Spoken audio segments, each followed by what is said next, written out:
নমস্কার my YouTube and Facebook family, রূপার রান্নাঘরে আপনাদের অনেক অনেক স্বাগত। আজকে আমি একদম দারুণ স্বাদের একটি রেসিপি নিয়ে চলে এসেছি। আশা করি আপনাদের ভালো লাগবে এবং প্রথম থেকে শেষ পর্যন্ত আমার সাথে থাকবেন। বন্ধুরা, আজকে আমি শুধুমাত্র একটি উপকরণ দিয়ে পোয়া পিঠে বানিয়ে দেখাবো, কোনো রকম সুজি ময়দা ছাড়াই, একদম ভিন্ন স্বাদের। আমাদের প্রত্যেকেরই বাড়িতে সবসময় চাল থাকে, আমি চালের পোয়া পিঠে বানিয়ে দেখাবো। আর পিঠেগুলো হবে একদম নরম স্পঞ্জি তুলোর মতো। এখানে আমি উপকরণগুলো নিয়ে নিয়েছি, সাদা তেল নিয়েছি, পানমৌরি, আর আমি এখানে চিনি দিয়ে বানাবো, সেজন্য চিনি নিয়ে নিয়েছি। চলুন তাহলে রেসিপিটা বানানো যাক। আগে থেকে চাল ভিজিয়ে চালটা আমি পেস্ট করে নিয়েছি। এখানে একটা পাত্রের মধ্যে চাল বাটাটা তুলে নিলাম। চাল বাটার ওপর দিয়ে দিলাম বড় চামচের 4 চামচ চিনি। আপনারা যেরকম মিষ্টি খাবেন সেই হিসাবে চিনি দেবেন, আর পরিমাণ মতো লবণ। চাল বাটার সাথে লবণ আর চিনিটা খুব সুন্দর করে মেখে নেব। একটু সময় নিয়ে খুব সুন্দর করে মেখে নিলাম। চিনিটা প্রায় গলে এসেছে।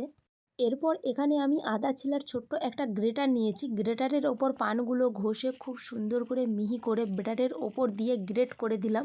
গ্রেট করা পানটা ব্যাটারের মধ্যে দিয়ে খুব সুন্দর করে মিক্স করে নিলাম। এরপর পানমৌরি দিয়ে আবারও খুব সুন্দর করে মিক্স করে নিলাম।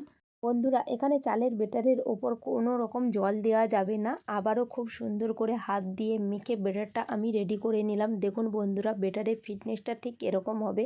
এখানে আমার উনুন ধরানো হয়ে গেছে। কড়া বসিয়ে কড়ার উপর দিয়ে দিলাম 1 প্যাকেট সাদা তেল। তেলটা গরম হতে হতে আবারও খুব সুন্দর করে হাত দিয়ে ব্যাটারটা আমি ফেটিয়ে নিলাম। এই দেখুন বন্ধুরা, এখানে আমার পোয়া পিঠের জন্য ব্যাটারটা একদম রেডি। ব্যাটারের ফিটনেসটা ঠিক এরকম হবে। এদিকে আমার তেলটাও গরম হয়ে গেছে। এক ডাবু করে আমি তেলের ওপর ছেড়ে দেবো। আর হ্যাঁ বন্ধুরা, এখানে তেলটা একদম পারফেক্ট গরম করতে হবে। তারপরই ব্যাটারটা দিলে পিঠেগুলো খুব সুন্দর লুচির মতো ফুলে উঠবে। আপনারা তেলের গরমটা ঠিক বুঝতে না পারলে প্রথমে একটু চালের ব্যাটার আপনারা তেলের ওপর দিয়ে দেবেন, সঙ্গে সঙ্গে ভেসে উঠলে তাহলে ভেবে নেবেন পোয়া পিঠের জন্য তেলটা একদম পারফেক্টভাবে গরম হয়ে গেছে। এরপর পিঠের ব্যাটারটা তেলের ওপর দিয়ে দেওয়া যাবে। এই দেখুন বন্ধুরা, এখানে আমার পোয়া পিঠেটা কত সুন্দর লুচির মতো ফুলকো হয়ে ফুলে উঠেছে।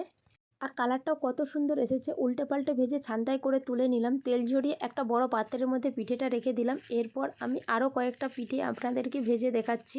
বন্ধুরা, আপনারা হয়তো লক্ষ্য করেছেন, প্রথমে চালের ব্যাটারটা আমি যে পাত্রের মধ্যে তুলেছিলাম, ভিডিও তোলার আগে সেই পাত্রের মধ্যে চালের ব্যাটার ফেটানো হয়েছিল। তার কারণ এটা আমাদের বাড়ির ষষ্ঠী পুজোর পোয়া পিঠে ভাজার ভিডিও।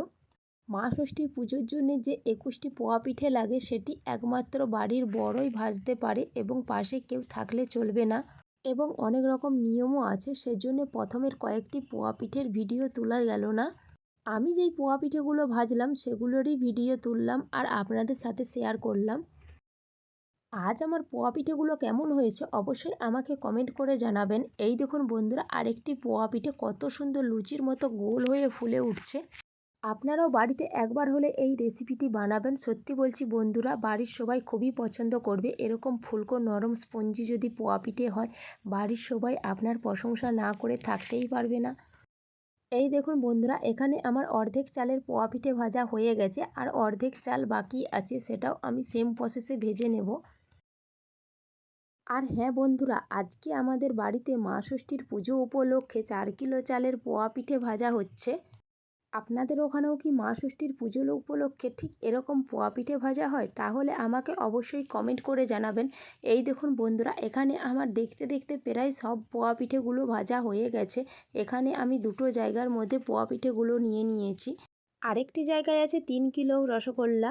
এদিকে আমাদের ষষ্ঠী পুজো প্রায় শেষের মুখে। যারা ষষ্ঠী পুজো দেখতে এসেছে তাদের জন্য এখানে প্রসাদ সাজানো হচ্ছে। ফল প্রসাদ, সাথে আছে পোয়া পিঠে, মিষ্টি। বন্ধুরা, আপনারা যদি আমার এই চ্যানেলটি ইউটিউব থেকে দেখে থাকেন, একটা লাইক সাবস্ক্রাইব করে দেবেন আর প্রিয়জনদের সাথে শেয়ার করে নেবেন। আর ফেসবুক থেকে দেখলে আমার পেজটি ফলো করে পাশে থাকবেন। এই দেখুন বন্ধুরা, পোয়া পিঠের ভেতরটা দেখুন, একটুও গুঁটো নেই, খেতে অসাধারণ হয়েছে।